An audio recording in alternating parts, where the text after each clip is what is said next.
Hello everyone, this is your host Urvashi Chauhan. Welcome back to another episode of Courts Today by Live Law, your one-step destination to all legal developments in the country. Let us start. Starting with an important update, the Delhi High Court has today stayed the trial court's order which granted bail to Chief Minister Arvind Kejriwal in the excise policy case. Justice Sudhir Kumar Jain allowed the application moved by the Enforcement Directorate seeking stay of the trial court's order. The court said that the vacation judge at the trial court had not appropriately appreciated the material on record and the Enforcement Directorate's averments.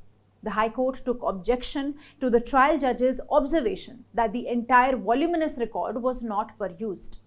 Such an observation was totally unjustified and showed that the trial court has not applied its mind to the material. You are already aware that last week on 20th June, Kejriwal was granted bail by the trial court. The next day, Enforcement Directorate moved the Delhi High Court, challenging this grant of bail. In the interim, the Central Probe Agency moved an urgent application seeking stay of the impugned order. While reserving judgment in the stay application, the High Court last Friday had ordered that the bail order shall remain stayed till the pronouncement of the order in this matter. Kejriwal then moved the Supreme Court challenging the interim stay granted by the High Court. The matter was heard yesterday, but it was adjourned. Next, coming to an update on the Pune Porsche car accident matter where the 17-year-old son of a prominent Pune builder, allegedly driving a Porsche Taycan car under the influence of alcohol, lost control and hit a motorcycle in the Kalyani Nagar area last month. The collision resulted in the deaths of two individuals who succumbed to their injuries. The Bombay High Court today ordered the release of the minor accused in this accident case into the care and custody of his paternal aunt. The Juvenile Justice Board had granted bail to the minor driver on 19th May itself, hours after the fatal accident. However, on 22nd May, the board remanded the teenager accused to an observation home. A habeas corpus petition was then filed by the paternal aunt of the minor seeking his release. Allowing this petition, a division bench of Justice Bharati Dangre and Justice Manjusha Deshpande declared the impugned remand orders passed by the Juvenile Justice Board illegal and without jurisdiction. The court has directed that the board ordered counseling sessions with a psychologist should continue post the minor's release.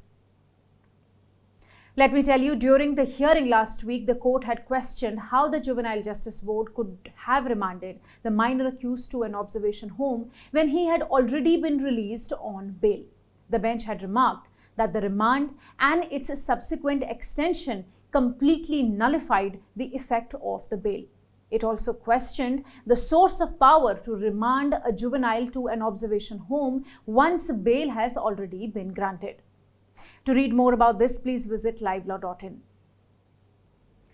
A city court in Bengaluru has today granted bail to Tamil Nadu Minister Udhayanidhi Stalin in a case registered against him after his controversial remarks about the Sanatan Dharma. Udhayanidhi had made the statements in a seminar organized in Chennai for eradication of the Sanatan Dharma. The minister had said that Sanatan Dharma was like HIV, AIDS and malaria, and rather than opposing it, it had to be eradicated. The DMK leader appeared before the additional chief metropolitan magistrate following a notice issued to him to appear personally. Also, let me tell you, recently, the Karnataka High Court had stayed further investigation against the organizers. The court, while granting relief, had observed that coexistence is the mantra. Although we may not agree with each other, we should respect each other. Meanwhile, the Madras High Court had strongly criticized his statements, saying that the statements are perverse, contrary to constitutional principles and tantamount to gross misinformation. The Supreme Court today issued notice to the state of Uttar Pradesh on the petition filed by UP Congress President Ajai for quashing the criminal trial against him for offences under Uttar Pradesh Gangsters and Anti-Social Activities Prevention Act. The court also issued notice on his stay application. As per the facts, the informant alleged that Rai and 5 other known and 24 to 25 unknown persons came to his house and assaulted him with sticks and weapons. The main contention of the petitioner was that provisions of Section 3(1) of the Act cannot be added during the investigation of a case which was lodged by a private person. As in the case under Gangster Act, the informant has to be a police official. It was further submitted that a compromise agreement had been reached between the petitioner and the informant in the year 2023, which should be considered for quashing the trial. The High Court had dismissed the application for several reasons, like the UP Gangsters Act does not explicitly prohibit adding Section 3 Clause 1 during an investigation, and it is not necessary for the informant to be a police officer. That there was also a 12-year delay in filing the application to quash, and the trial had reached an advanced stage with 9 witnesses already examined. Furthermore, that the statutory terms do not allow compromise for such offences.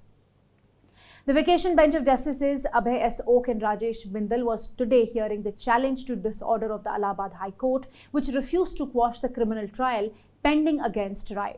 The top court will hear the matter on 15th July on merits as well as on the issue of stay of criminal trial. Stay tuned. Observing that bail applications are not to be unnecessarily adjourned, the Supreme Court today expressed the hope that the Delhi High Court would decide the default bail plea of Aam Aadmi Party leader Satyendar Jain without delay. A vacation bench of Justices Manoj Mishra and S.V.N. Bhatti was hearing Jain's challenge against the Delhi High Court's order dated 28th May that adjourned his default bail plea to 9th July while issuing notice. Senior advocate Dr. Abhishek Manu Singhvi, appearing for Jain, said that what was under challenge was essentially an order of adjournment, that the High Court could not have given a long adjournment of 6 weeks. He submitted that there was a substantial point of law arising in this matter, that is, whether an incomplete charge sheet can be filed by the investigating agency to defeat the right of default bail. Singhvi also appraised the bench that this same issue is under consideration before a 3-judge bench of the Supreme Court and requested that Jain's petition be tagged along with those petitions. At this juncture, Justice Mishra said that since a 3-judge bench is considering the point of law, it may not be appropriate for the present 2-judge bench to deal with the issue. Justice Mishra suggested that the petitioner wait for the trial decision of the High Court. With this, the petition was disposed of. You already know Jain was arrested by the Enforcement Directorate in May 2022 under the charges of money laundering under the Prevention of Money Laundering Act. He, along with others, was accused of laundering money through 3 companies during the years 2010 and 2012 and 2015 and 2016. In a plea for anticipatory bail by a CRPF personnel under investigation for 10 years, the Supreme Court has granted interim protection and has stayed his arrest. The personnel is accused of using a forged medical certificate to join the armed forces, from which he was later discharged before joining the CRPF. Despite the ongoing investigation since 2014, he has not been arrested.